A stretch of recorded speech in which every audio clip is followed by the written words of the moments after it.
I think that COVID-19 should be definitely an opportunity. It has really shown the importance of new technologies because it has enabled most of our governments to keep on operating.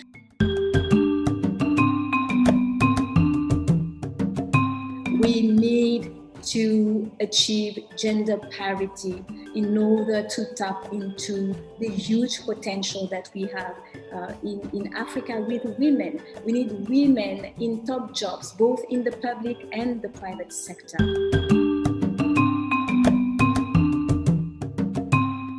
What is important is not so much, whether we borrow or not. It is what we do with the money we borrow, and how do we make sure that we structure our loans in the best possible way. Hello everyone, welcome to Development Reimagined's easy to digest video and podcast series Africa Unconstrained, supported by Quartz Africa, an essential online source for understanding the forces shaping our world. Our aim with Africa Unconstrained is to explore African perspectives on the continent's new era, especially in the context of a post-COVID-19 world. If you don't already know Development Reimagined, we are a leading independent and African-led international development consultancy with our headquarters in China and with offices in Kenya and the UK. Our mission is to provide new ideas and solutions to deal with the complexity of global poverty and climate change. And it's a mission our diverse team strives for daily. I'm Ovigwe Egwego, a policy analyst at Development Reimagined. And without further ado, for this session, I'm very excited to be here with our distinguished guest, Malado Kaba, to help reveal her unique perspectives on Africa's 55 varied economies and how to protect and revitalize their growth in a COVID-19 context and possibly with China.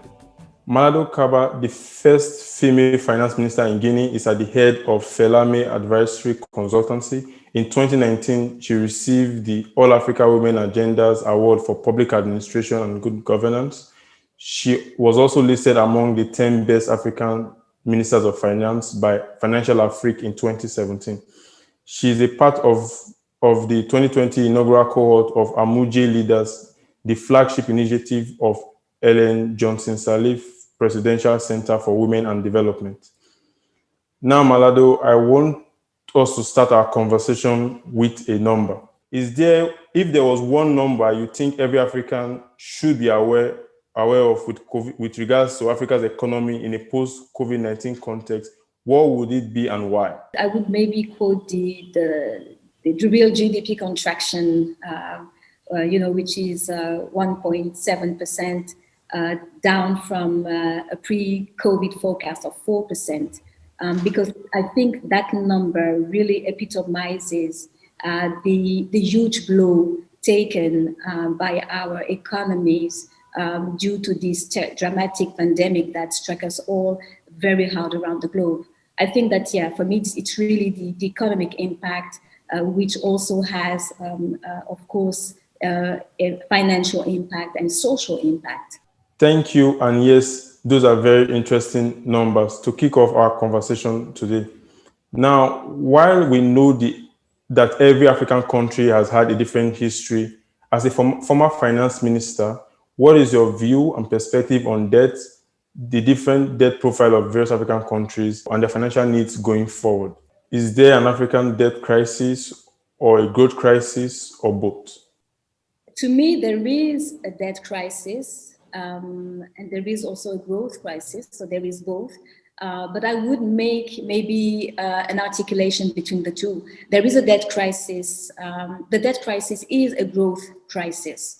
As I mentioned, real GDP contracted by 1.7% on our continent. It resulted in a dramatic reduction of our fiscal space as revenues plummeted for our governments, while at the same time we had to face increasing spending in order to provide adequate response on the health side of this pandemic. For instance, I know that South Africa put forward a package that amounted to 10% of its GDP.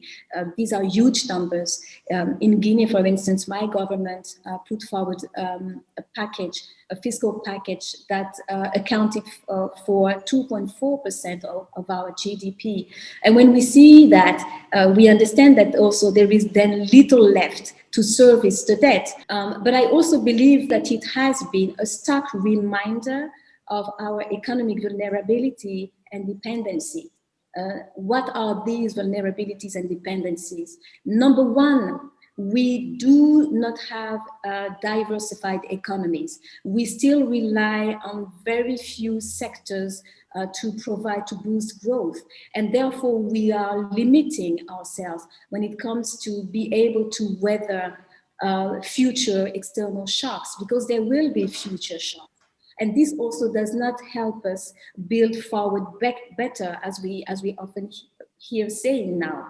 Number two, we do not transform, we do not add value to what we grow or extract from our soils. And I think that this is also an important factor. It means that the structure of our economies remain very basic. And this is an area where we have to work on. Thirdly, we do not trade enough with each other. And this is also, for me, one of the issues that constrain us in terms of being able to become more resilient, again, against the backdrop of pandemics such as the COVID-19, and which has been an event of unseen magnitude. Therefore, what can we do? I think that COVID-19 should be definitely an opportunity, and I remember highlighting this in an opinion piece in March.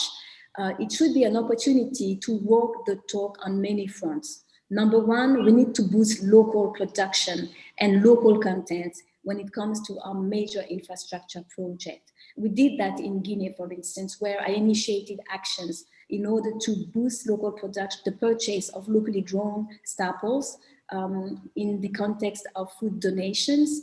And we were able to provide revenue to about 10,000 farmers associations, half of which are women associations. Number two, we need to make the African continent free trade area a reality. Our founding fathers have bestowed us with this unique vision of an African united politically, but also economically. And I think that there are, of course, positive signals already. We know that more than half of our countries have now ratified this agreement. A secretariat has been set up. But I think that we really need to get to the nitty-gritty and to more practical things. Another aspect relates also to, of course, harnessing the huge possibilities offered by new technology. And I think that this, well, maybe it's the only positive and new thing of this pandemic, is that it has really shown the importance of new technologies, because it has enabled most of our governments to keep on operating while, enforcing curfews, while not being able to come to work. As a former finance minister, I used to tell my staff half jokingly that the private sector must not have the monopoly of efficiency. We as civil servants, we must strive to serve our citizens and our economy by providing them with better quality services. And that can be done if we accelerate that digitalization within our administration. And last but not least, we need to achieve gender parity in order to tap into the huge potential that we have in Africa with women. We need women in top jobs, both in the public and the private sector. We've just celebrated, the 25 years of the Beijing Declaration. And in as much as there has been some progress, as we see that across the world, I think 21% of ministerial positions are held by women. There is so much to do. Now, Malado, since it's practically impossible to avoid talking about Africa, the world's second largest, and in some reports, the world's largest economy, when we talk about Africa's economic future, I want to understand your insights on Africa-China relationship, and again, help reveal a forward-looking African perspective to our viewers and listeners. So my question is, do you think African countries should be trying to get more or fewer loans from China? We need to get back to basics and look at facts and figures. It is true that from 2015 to 2020, Africa's debt level has increased from, I think, 40 to 50%, and now we are, amid COVID, we have reached 70% of GDP. It is a big figure, but I do believe that it's not that dramatic. It is true that the pandemic adds a layer of difficulty, and that is why I think we need to push for the calls coming from our African thought leaders and also our 5 envoys about debt cancellation and more relief. More relief is needed. Because what Africa has been asking only accounts for 3% of what OECD countries have been providing to safeguard their own economies. This is a drop in the ocean. I think that when we talk about debt, we need also to look at our situation. By 2050, we will be 2.5 billion people living on our continent. And 30 to 40% of that people will be young people. This is a huge opportunity, but it can also quickly become a social time ticking bomb if we are not, if we fail to provide the necessary conditions for them to get decent jobs, live decent lives, set up their own businesses. And so when we see those demographic trends, we understand that our leaders, our policymakers, have an urgent and compelling obligation to grow our economies in a more sustainable, in a more inclusive, and in a more robust way. We know that to do that, we need to invest in infrastructure. The African Development Bank had, estimated that in order to achieve an annual rate of 7% over the next decade, we would have to invest about $130 billion a year. These are huge figures, and we are not, getting that money only with a domestic resource mobilization. It will only meet a tiny portion of that money.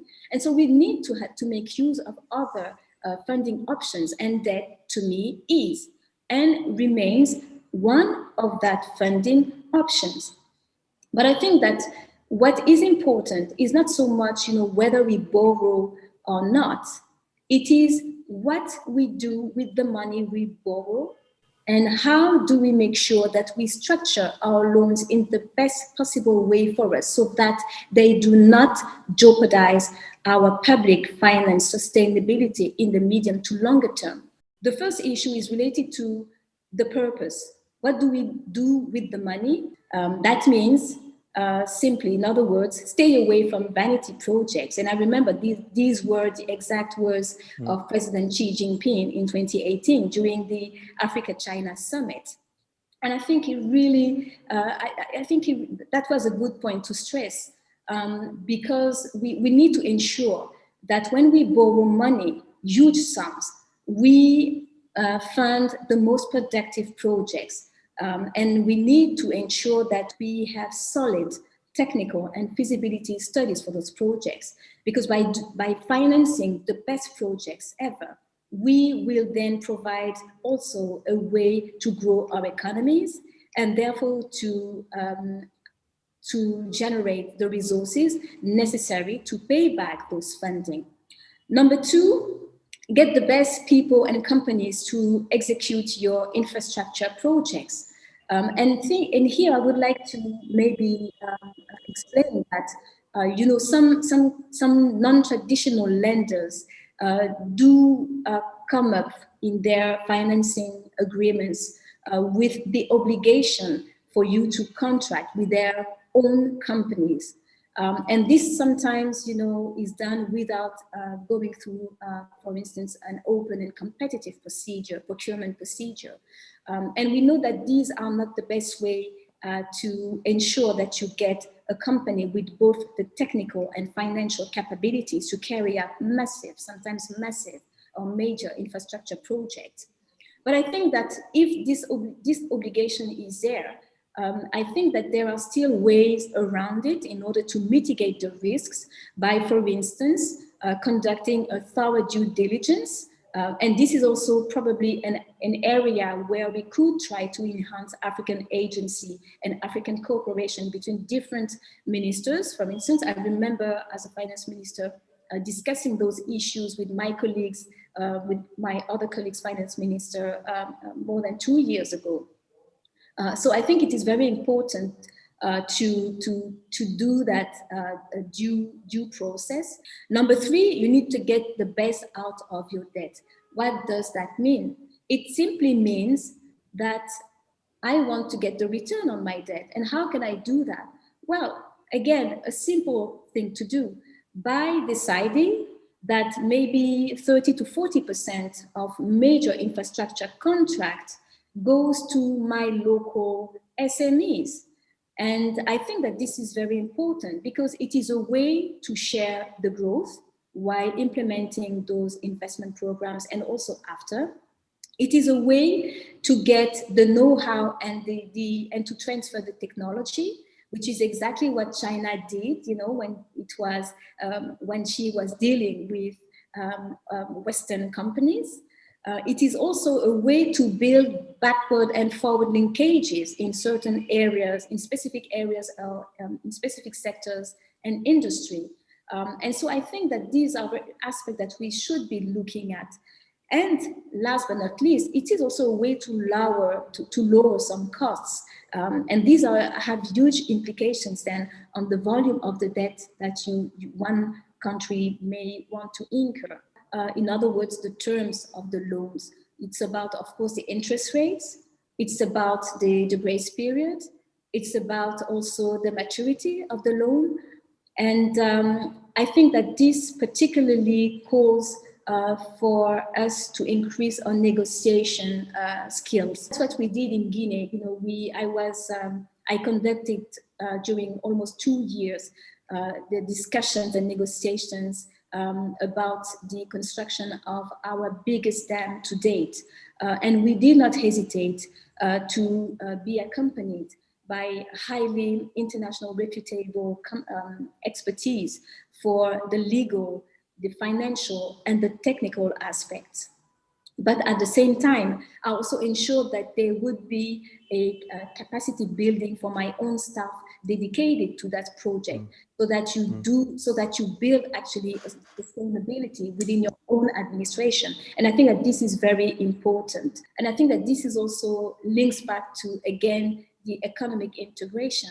If we enhance that cooperation, if we increase that cooperation, I think it would in the end help us integrate our countries better and make also the most of our own solution, homegrown funding solutions, because that's what we need. And we need an African agency that really looks at those issues. Thank you for the very insightful analysis, and thank you for joining our session. It is very important that our audience understands what an African perspective is on these issues, and so we really appreciate you speaking to us today.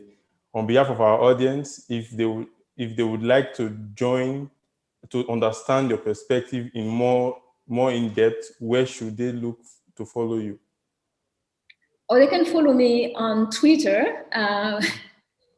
It's at Malado 2203, and also on LinkedIn and on Facebook. Yeah, perfect. Thank you, and thank you to our audience.